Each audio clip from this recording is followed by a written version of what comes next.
Good evening. Welcome back to the Can We Be Frank show here on Universal Collective Network. You guys know we're historical. We've been in the trenches and we're loving what we do. We're always doing something, and what we do, we know it's effective. I have half of my panel here tonight. But that's all right. We good. I need to make sure you guys can hear me on the other end. Can somebody make sure you can hear me on the other end? Mr. Tavares? Hello? Okay. I need to make sure you can hear me on the other end. Yeah, you get it go. Okay, cool. Awesome stuff. Okay, so tonight, you guys, I was getting myself. Oh, what's that noise? Somebody need to mute. Can somebody mute? Okay. Can somebody mute? Okay. Sorry, didn't mean to holler. But anyway, so you guys, I last night I was prepping myself for my show on AOC, right? And I'm working with this is National Women's History Month. Last week I did Shirley Chisholm. So this week I actually did Fannie Lou Hamer. And I remember looking at her story a long time ago, but you know how you haven't connected with that side in a long time? Because I always say that Fannie Lou Hamer will always be my hero. Okay, no matter what, she will always be my hero. So last night, as I was doing as I was getting myself prepped for the Do the Show, I realized how much she moved me just listening to her story.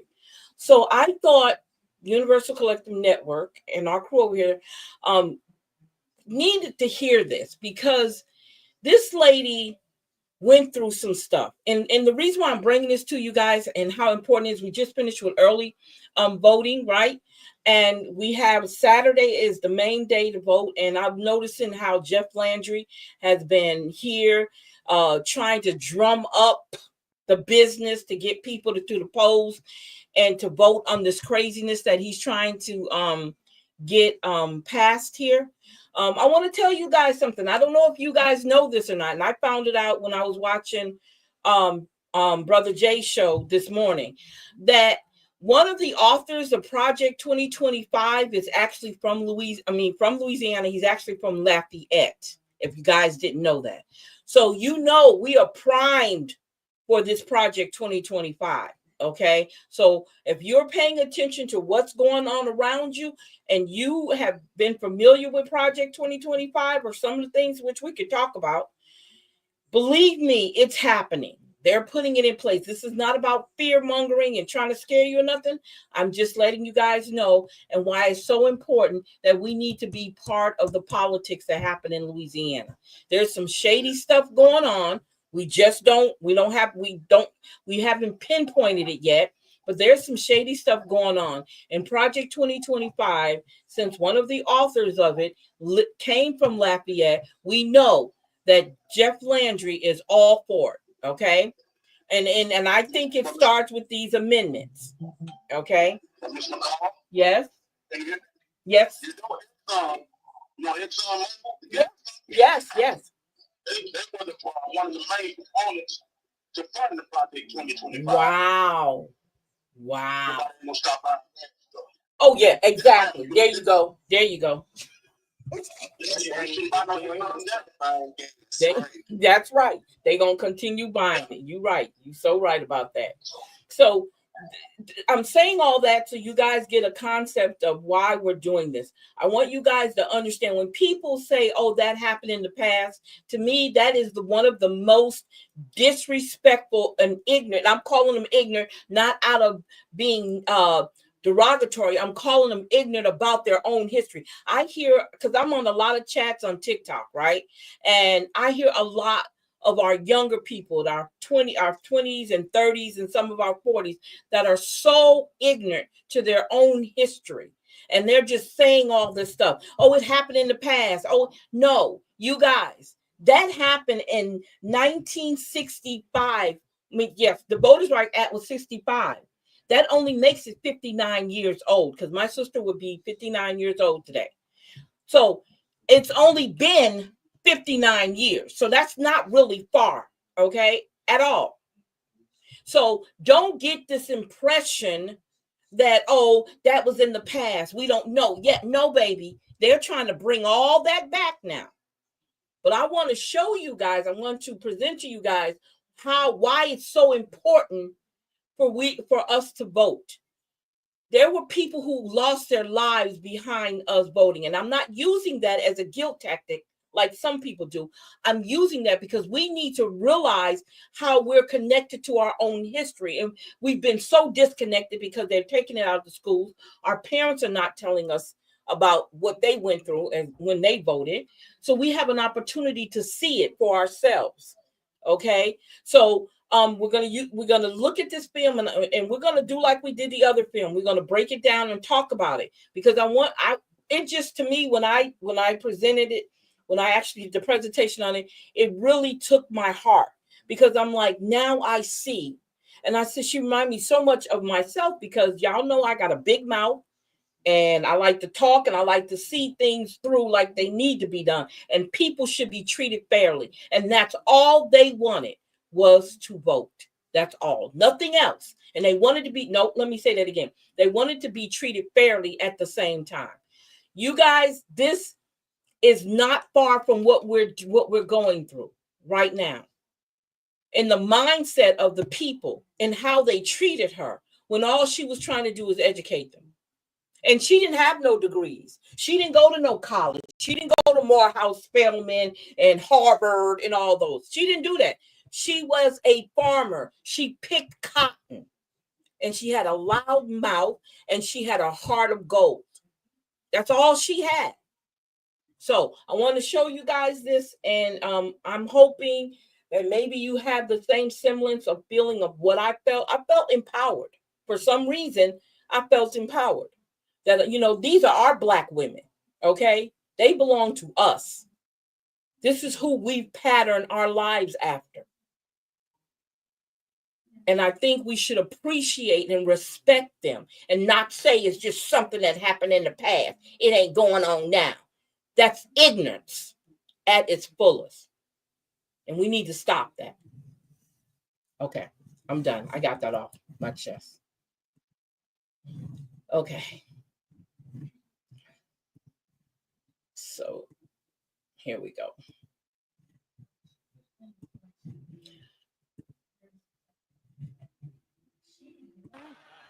I'm gonna let it shine, let it shine, let it shine, let it shine.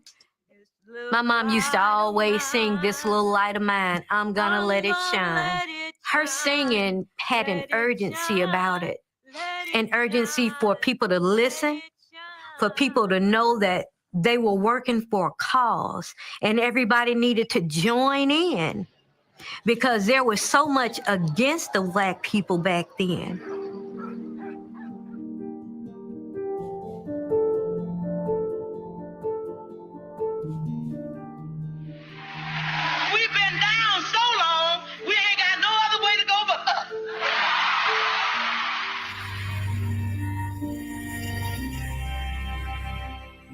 name is Jacqueline Hamer Flakes, and I'm the youngest and only living daughter of the late civil rights activist, Mrs. Fannie Lou Hamer. People have written books, they have made movies, they have done bios, but they really don't know the real Fannie Lou Hamer. We have been Black powerless people for 400 years. My name is Monica Land, and Fannie Lou Hamer was my great aunt. Her husband, Pat, and my maternal grandfather were brothers. One of the things that I saw that was missing in all of the documentaries and clips that I'd seen on Aunt Fannie Lou was the family element. Stories that I had been told and heard my entire life, those were missing. That personal side of her life was missing, and I thought people needed to see that. Aunt Fannie Lou had always said was that she had spoken at every college and university campus there was. And once we started researching this film, we saw that that was just about true. She had a very large presence. I've been very concerned with young Black people in Mississippi, and there's no need of getting an education, running to some other place. Fight and make it right here. I'd take a chance in Mississippi quicker than I would Chicago, because we at least know where we are here. But they got some of the same hypocrites up there. It's just like these white racists down here. I just thought, you know, why not let her tell her own story? She was known, you know, for her public speaking. She was such a fiery speaker. I didn't come to Washington to hear no bills being legislated that they would feed me in 1972. What in the world is going on between 1972?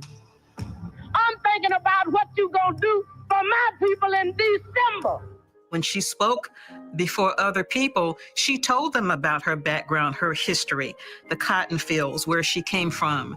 And so it just seemed natural to just build that and let her tell her own existence. See, Mississippi is not actually Mississippi's problem. Mississippi is America's problem. My name is Jimmy Lee Lacey, and Aunt Fannie is my great aunt. She was the baby of the family. She believed truly in God. Our family was kind of a religious family, and you was gonna do something in the church. If she was there, you were gonna do something, whether it was sing, pray, preach, or whatever. It looked like everybody was quiet. And if there wasn't a preacher, there's a Sunday school teacher or a Sunday school superintendent. We were brought up like that. But we was taught to love everybody, whether you was white or black. Skin never made a difference with her when it come down to righteous or come down to being right. In the same way with wrong. If you're wrong, it didn't make no difference what color you were. If you was wrong, she told you was wrong. If I hate you because you hate me, I'm no better than you are. And all we want to do is to make these people understand that we are human beings and we can work together. Long before she got involved in civil rights, she was saying, We are sick and tired of being sick and tired. We are tired of working for $3 measly a day, going home and being too tired to cook what little we did have. because she was. Picking cotton was such a chore.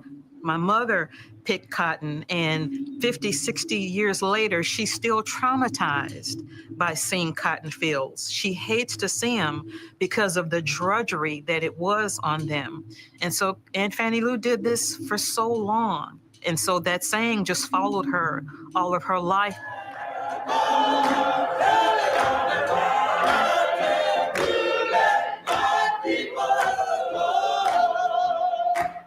Her song moved people, it motivated people. The freedom songs that she sang, that's what she used, and she was good at it.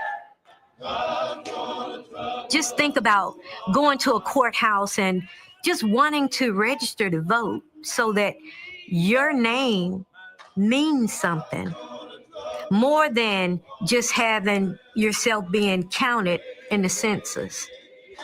but just meaning something where you can vote for the president of the United States, vote for the people who are representing you in your city, in your county, in your state, in your nation.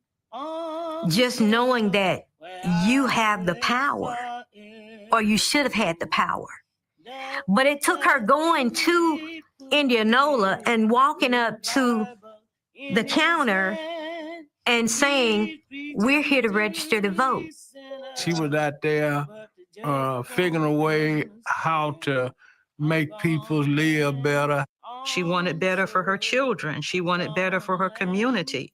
And I think that was the driving force, to just make things better for everyone, regardless of their color.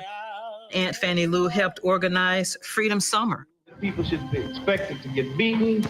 They should expect to spend in jail, and that they should expect possibly somebody to get killed. She marched with Dr. King. She spoke. Malcolm X introduced her as America's #1 freedom-fighting woman. She felt the need, with others, including Mrs. Ella Baker, to create the Mississippi Freedom Democratic Party, or the MFDP. That a political party should be open to all the people who wish to subscribe to its principles. That was created because the official Democratic Party of Mississippi didn't allow Black people to participate.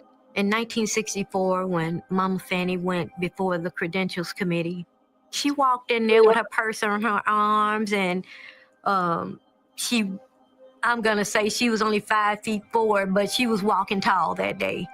And when it was time for her to speak, she said, "Is this America, the land of the free and the home of the brave, where we have to sleep with our telephones off of the hook because our lives be threatened daily?"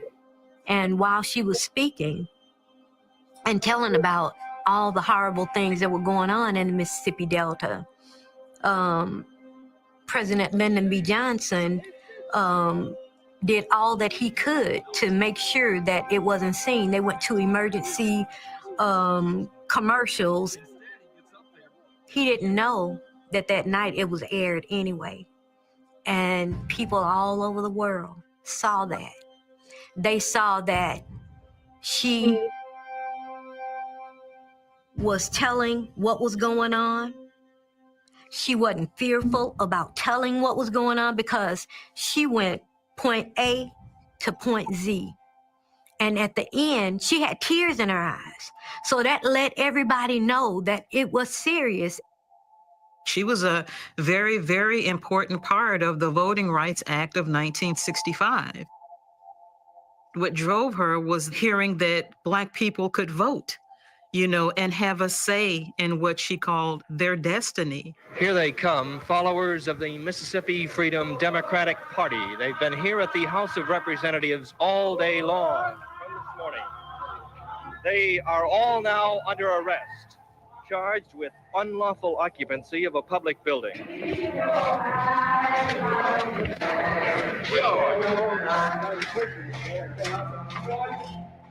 I realized who my mama, Fannie Lou Hamer, was when she took us on a trip with her to Atlanta, Georgia. And they had a convention going on, and I saw Mama on stage, and she had that hand on her hip, and her head was reared back, and she was talking, and she was giving the information on what happened to her in Winona when she was beaten. What happened to her in Winona, Mississippi changed her forever. I have a blood clot now in the artery to the left eye and a permanent kidney injury on the right side from that beating. As they were leaving the jail, they were told that Medgar Evers had been assassinated that morning. 15 minutes past midnight, Evers got out of his car beside his home in a Negro residential area. In a vacant lot about 40 yards away, a sniper fired a single shot from a high-powered rifle at Evers' silhouette. The bullet hit him in the back, crashed through his body, through a window into the house. He died within an hour at a Jackson hospital. She said later that that could have been what spared their lives, because she'd heard the law enforcement officials talking about killing them and throwing them in the Big Black River.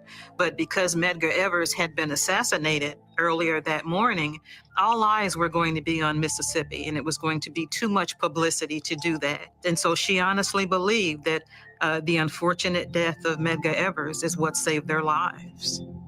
I've been beaten in jail till my body was hard as metal. My house was bombed January 28, 1971, but I'm not stopping. One of the things that moved me about her personality, her voice was so commanding. In 1963 or 1964, we didn't have many people registered in Mississippi. But today we have 60% of the black population registered in Mississippi. We have 42 elected officials in the state of Mississippi. And one day you will be proud when you can say, Senator Fannie Lou Hamer, because I'm on my way, baby. She said that, you know, people may talk about me because they consider me uneducated, but still they were afraid of her because she had the power. We found all of these television interviews. So, will you welcome, please, Mrs. Fannie Lou Hamer.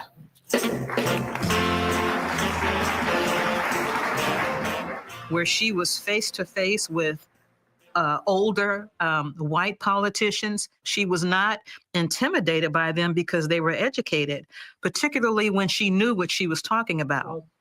Even after the 1965 Voting Rights Bill passed and they sent a few registrars in Mississippi, they were able to get a few thousand people registered, but they still is not accepted on the state book. And the only way these people can vote is on a national election.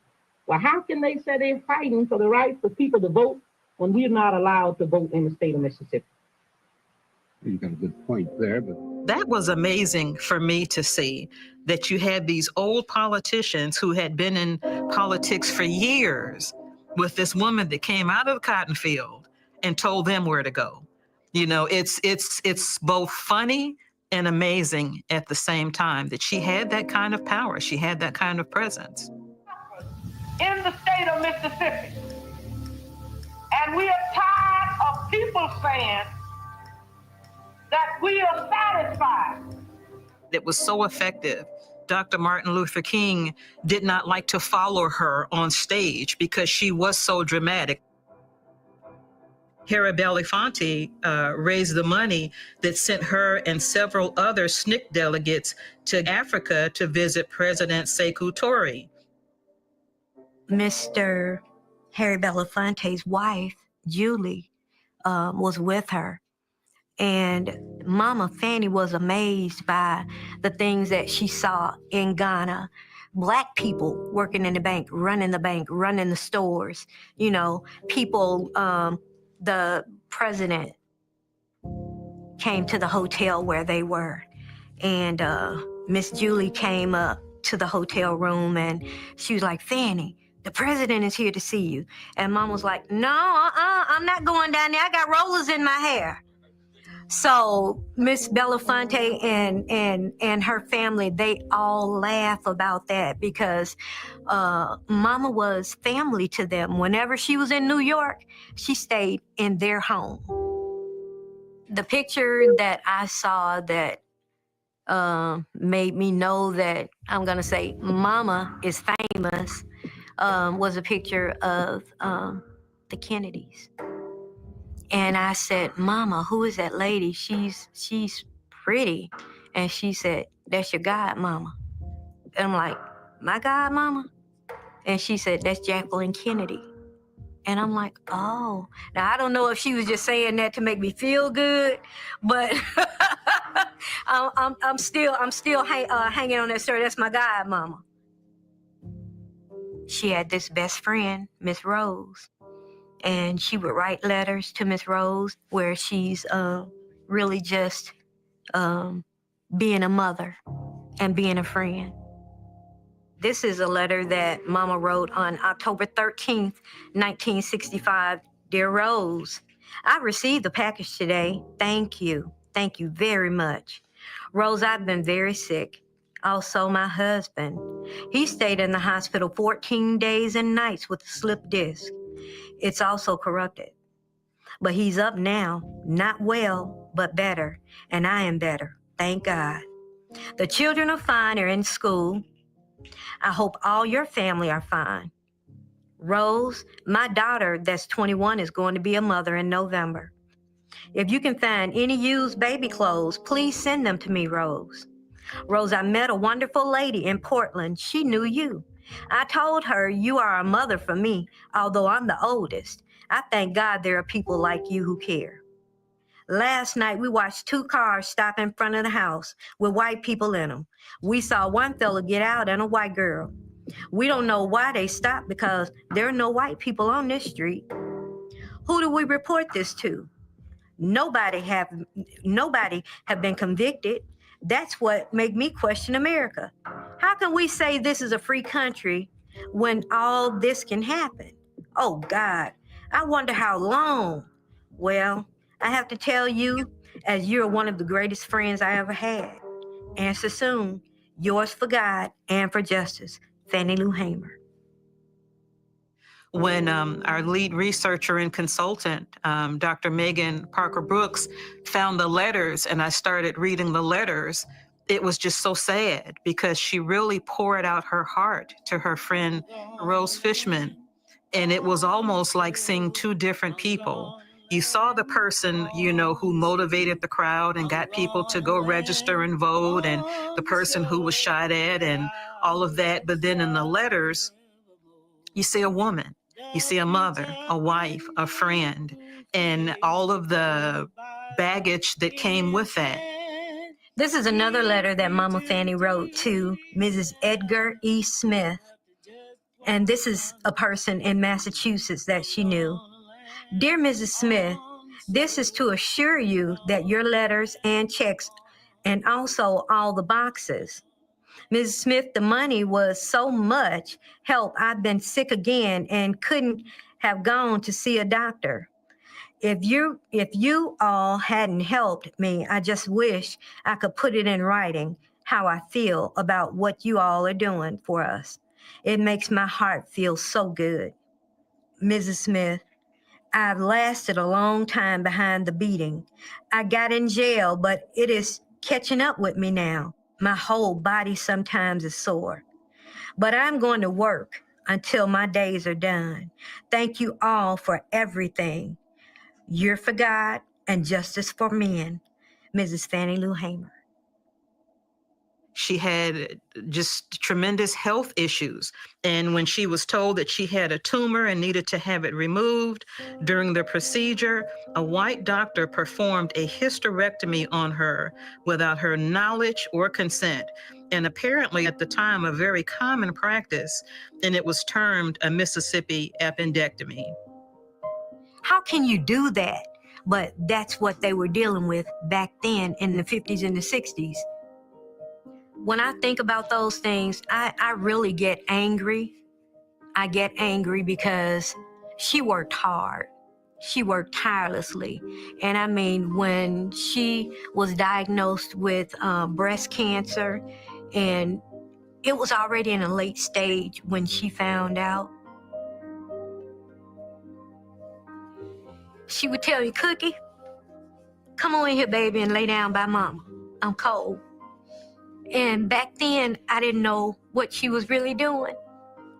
But the last few days of her being in the hospital in Mount Bayou, Daddy Pap took us to see her. And we started walking in the room. Me and my sister started walking in the room. And she started screaming, get him out of here. Get him out of here. She didn't want us to see her like that. So my memory is not of someone who's frail or anything like that, because she never let us see her at that point. But my memory is, Cookie, baby, come on in here. Get into bed with Mama. Just thinking about her. Loving and caring for 4 daughters. of which she didn't give birth to any. But she loved us, and she took care of us. Every time I come out here, I can just feel her spirit. We want to determine some of our destiny. And this is what Black Power means. She is such a tremendous part of our history. It's so sad to me, and all that she accomplished and tried to accomplish, most people don't even know who she is.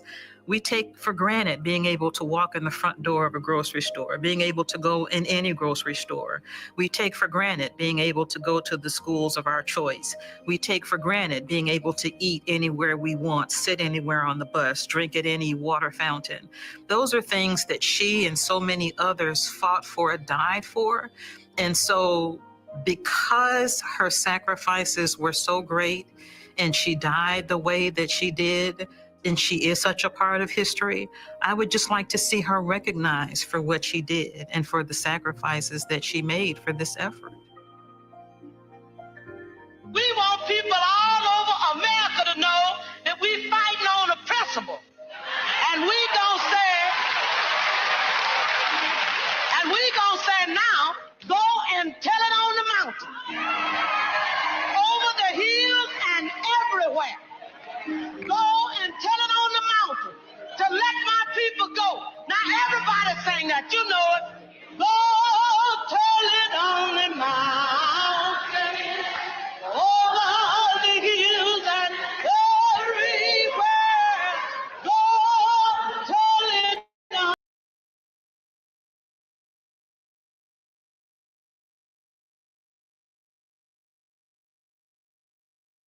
Okay. So, you guys give me your opinion on what you saw. Oh, that was a brave woman. I know that. Took a lot of courage. Yep, she was very brave. A lot of courage. I thought 2025. Yeah. Because we want the same thing she did then. That's right. We're doing it now. That's right. And I don't take the lady organs out of her. Yeah, they took her. They performed a hysterectomy on her, and if you could see her, she has a limp, a permanent limp, because of what they did to her. And you heard what she said about the ideal that she has a what's the name in her left eye, a blood clot, because they beat her with the baton. And what moved me too was when she said that they were planning on killing her and her group, and throw them in the Black Lake. But the reason why they didn't do it was because of Mr. Edwards was assassinated that night, and it was already in Mississippi. They didn't want all that to come to Mississippi. And if you were paying attention, Andrew Goodman, when they were showing how they were rehearsing to tell them, what they're going to do, Andrew Goodman was one of the ones of the Mississippi burning. He was one of the guys that was in the car that came out the lake, the station wagon. Right. He was one of those guys, the ones who was helping with the voter registration. The white guy. Because remember, it was two white guys and a black guy. He was one of the white guys. It makes sense. The entire country begging for our help now. Black people have survival in horrific situations skills. Wisdom is more important than knowledge. Knowledge is knowing the ledge. Wisdom is making sure they won't ever be a ledge. I don't know. Okay. I don't know what that means. Black people, have untapped wisdom. We don't even know how we do it, but we do it. Yeah, we are. You're right. You're right. You're right. We do it all the time. And that's what makes us an anomaly. Don't let nobody tell you that you don't mean something. Don't ever let nobody tell you to try to blow your light out. Okay? Because it's amazing what we do. And we're resilient people. Okay? We are resilient people. We just bounce back up no matter how many times they try to destroy us. We bounce back up. Now, there's another video of her talking about one of the places that she visited, and she stayed in it, and they thought she was there, and they shot into this house 13 times because they thought she was there, but she had already left the night before. Let me see if I can find that one. But yeah, they were looking for her, you know, trying to track her down to kill her.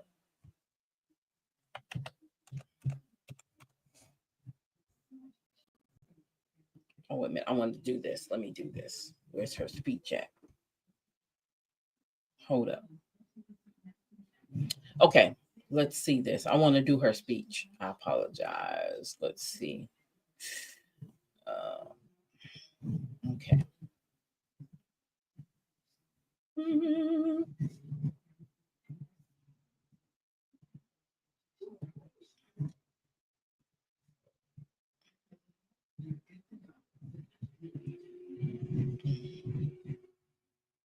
Okay.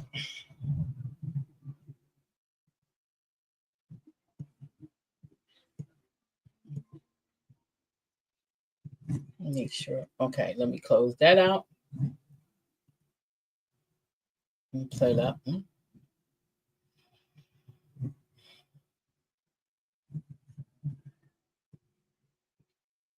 Now it won't play.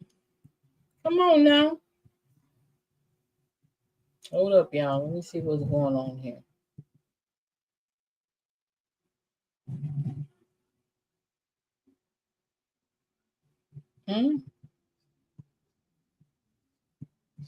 Y'all still there? Yes, ma'am. Okay, I'm trying to get it to play. Hold up.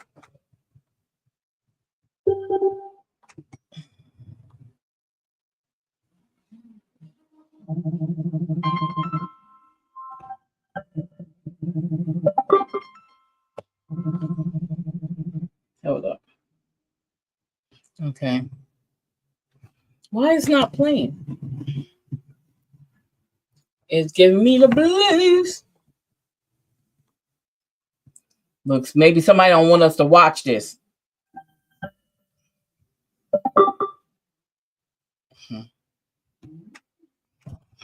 Let's see something.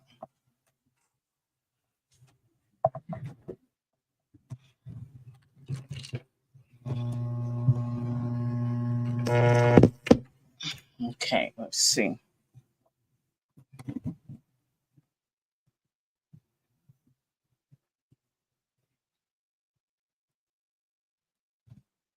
I'm not getting no sound on my side at all.